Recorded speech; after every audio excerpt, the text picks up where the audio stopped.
Gerald Celente, the founder of Trends Research, TrendsResearch.com, may be our most popular and most requested guest. And he returns with his no political correctness, no punches pulled assessment of where we are globally, where we're headed as far as social unrest and, in fact, uprisings are concerned.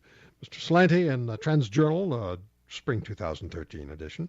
Banks are villains, politicians are wise guys for the Money Mafia, the IMF.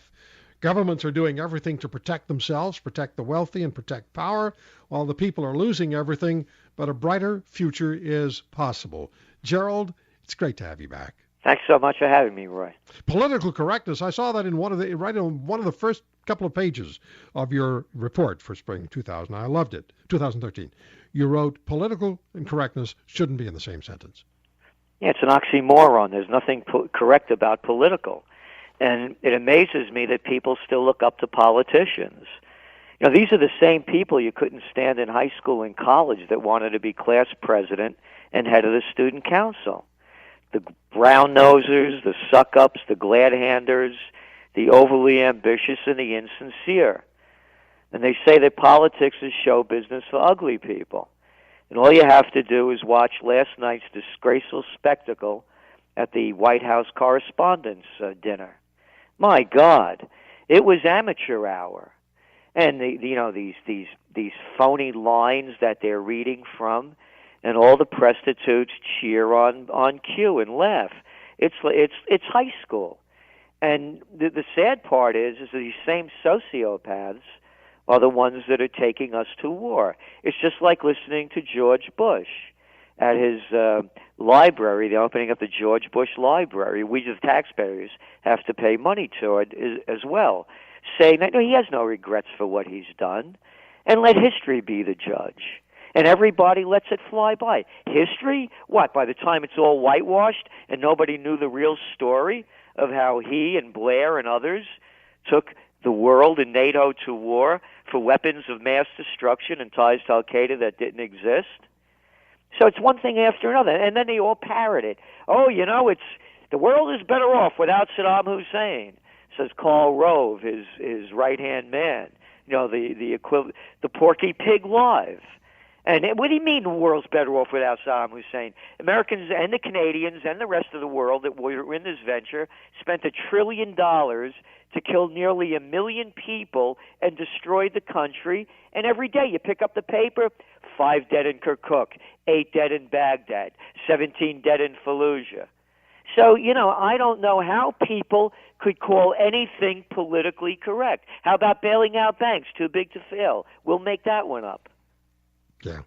I like what you wrote about banks as well. When a bank robber plies his trade at a branch of the big banks, the FBI is hot on his trail. But when it's the big banks that do the robbing, they're too big to go to jail, quoting you directly. And not only quoting me, quote the American Attorney General, Eric Holder, who said, in essence, the banks, and we have the quote right there, they're too big to prosecute.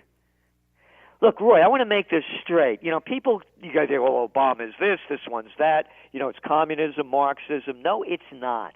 The merger of state and corporate powers, by definition, is fascism. And if you want to see a militaristic fascism, all you had to do was watch what happened in Boston. There's no outrage. On April 19th, by the way, that's the day that the American Revolution began in Lexington and Concord, when cops went door to door demanding that they come in without warrants. You saw the footage, people coming out with their hands up with enough goons over there in body armor on them to lead the Battle of the Bulge. And they closed down 100 square miles to look for a 19-year-old kid. And they didn't find him, by the way. This is after closing. They call it shelter in place. Stay in your homes. And they didn't find the kid. A guy went out for a smoke later, saw his tarp on his boat unraveling, went in there, and there's the kid lying there.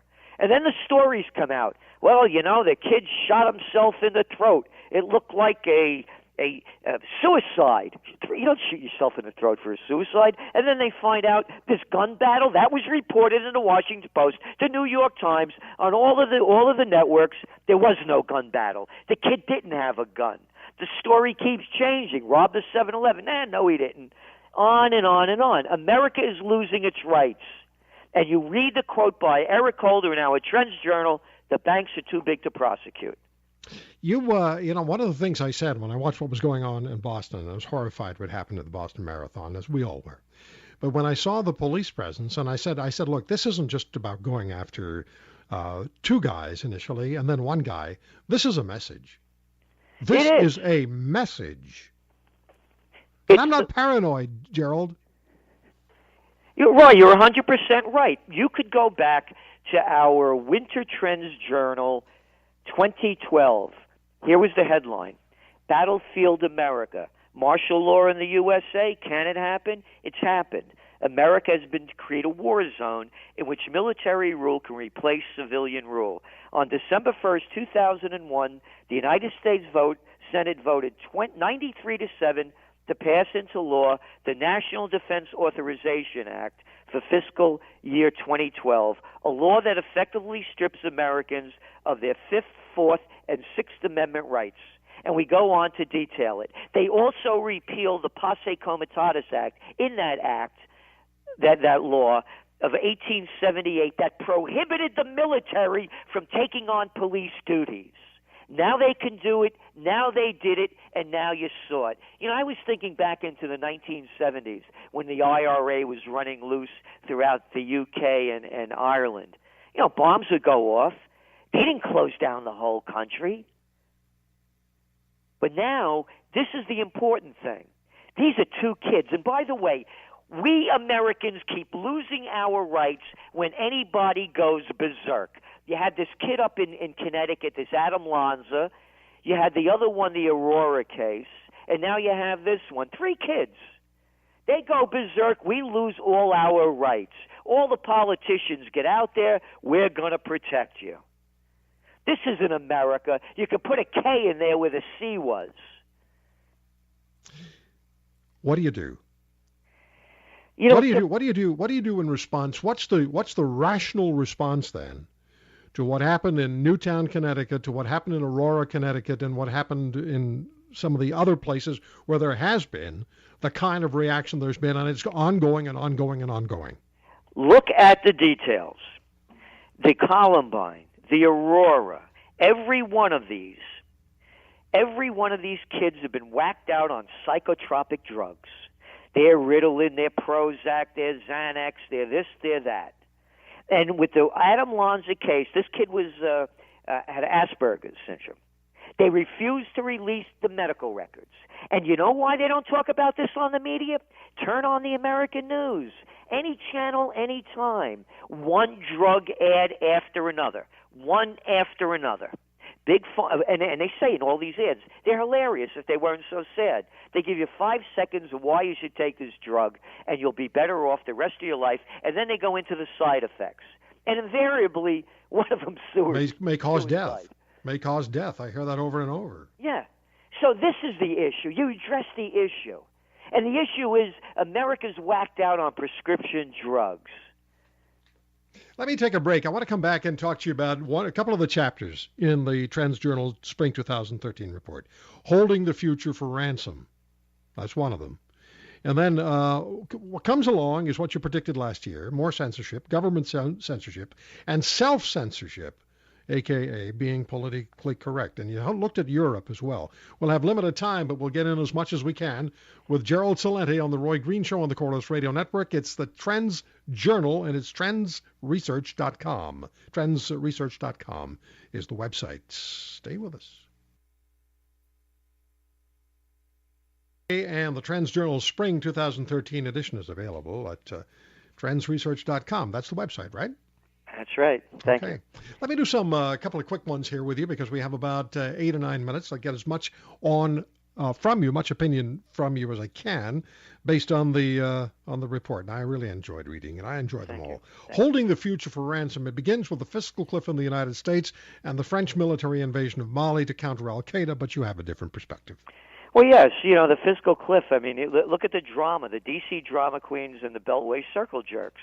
They took the whole world on this fiscal cliff story, and what happened? It ended in sequester. What's sequester? I don't know, but nobody does else either but you're going to see more of the same, but worse. It's more government screw-ups, and they're cutting back on essential services. And then you look at Mali.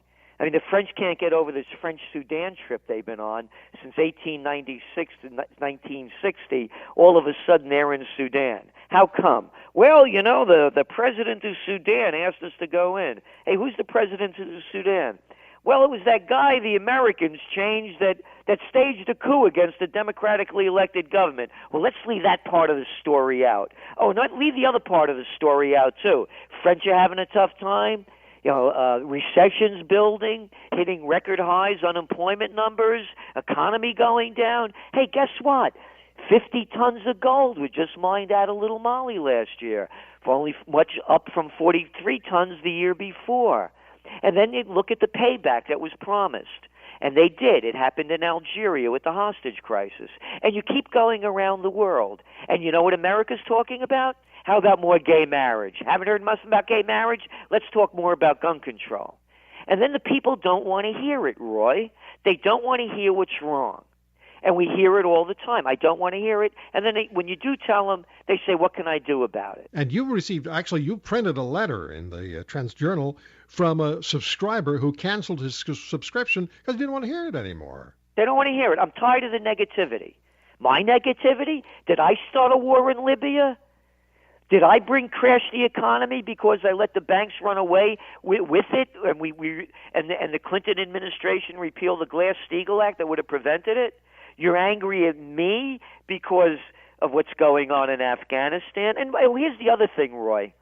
Nowhere in the media. Let us suppose for one moment that this Boston crisis that happened was caused by a foreigner.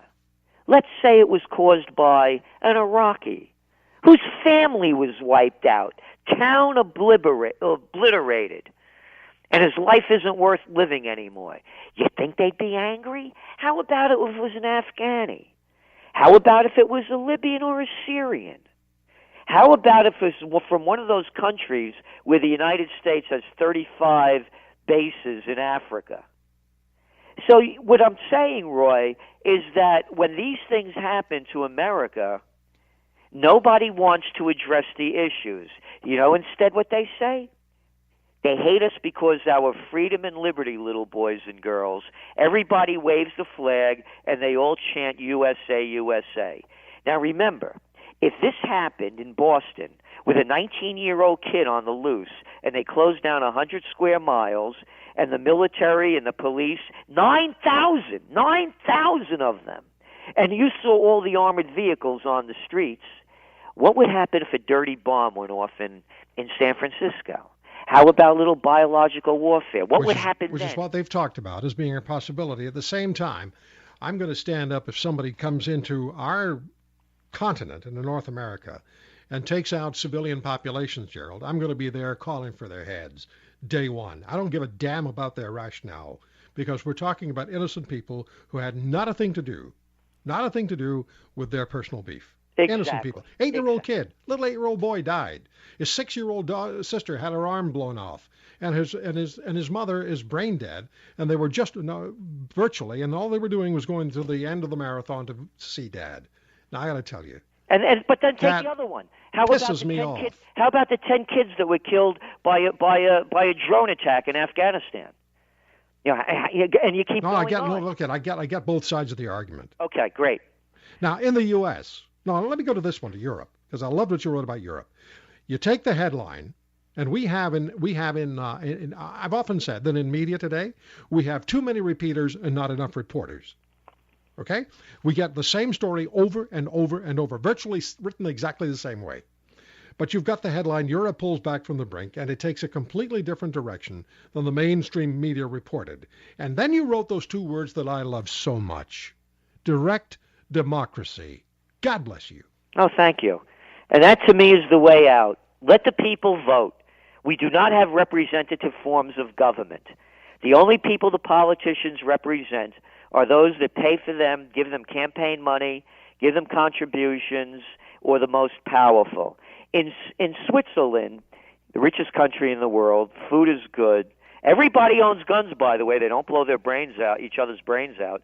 They vote on every issue. You want to go to war? Let the people vote. You want to bail out banks? Let the people vote. If we could bank online, Roy, and we could move trillions of dollars around the world every day, we could vote online. Let the people vote. We will get the future we deserve, for better or for worse, rather than it be dictated to us by a gang of 535 in America. I can't agree with you more. I couldn't agree with you more. We've often talked about Switzerland and the direct democracy model, and that's part of my history. I lived in that country for 4 years as a kid. I know how it works. And we've had the Swiss ambassador on the show, and it's wonderful. One citizen alone can start an initiative that can put in place a federal law that the government has no option but to accept. Because Amen. The people decided, and that's the way it should be. I'm all for it. And by the way, that's what they're pushing for in Italy with this Beppe Grillo's five-star movement. One of the issues that they want is direct democracy. And you see the mafia controlling that country. It's a mafia in every country. They got different names. They call them Republicans and Democrats. It's Gambinos and Bonanos. It's Lanskys and Schultzes. What are we talking about next year at this time? I think next year we're going to talk about how terrible the economy is, how it didn't improve, how things are getting worse, how Europe is in shambles, and more wars are being started.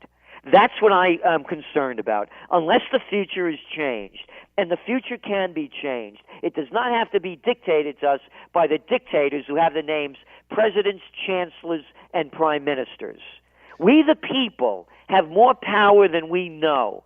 And all the people I know want a peaceful future. Your countries have no business being in any other country. Let's start with that. All people want is a peaceful life. That's all. That's all they want. That's all they want. But I have a minute here. Your president said if he put $900 billion in a bailout program into the country, then the economy would recover and jobs would come back. What happened? 7.2% unemployment, he said we'd have by 2010. Of course, we're about 7.7, and the only reason it's so low, in March, for example, 500,000 people dropped out of the workforce, and once they drop out, they're no longer counted. What happened was the money only went to the rich, to the bigs, the too big to fails. It was another sellout with the money go, and follow it. I'm not making this up. Trillions of dollars was spent, actually. And they went to the banks and the financial institutions, the hedge funds, and the favored corporations. Remember those shovel-ready jobs? Anybody take a train in New York, in the subway? It's a day in Calcutta. And $3 trillion is going to be needed just to get our infrastructure running. It's at a D-plus level, according to the American Society of Civil Engineers. Gerald, my friend, it's great to have you back, and I thank you so much for the time today. Thank you so much, Roy. TrendsResearch.com. I said to my listeners at the beginning, if you expect political correctness to be on the recipe from Gerald Celente, it ain't going to happen. Thank you. We'll talk again. Gerald Celente on The Roy Green Show. We'll come back and wrap up right after this. If I upset anybody with what I said to Mr. Celente and talking about what happened in Boston, then I apologize, but it's how I felt. It's how I feel. I understand the situation, but when little children die in a situation like that. Anyway, thank you so much for joining us, and we will see you back here next Saturday. Have a great week, everybody. And RoyGreenshow.com is the blog.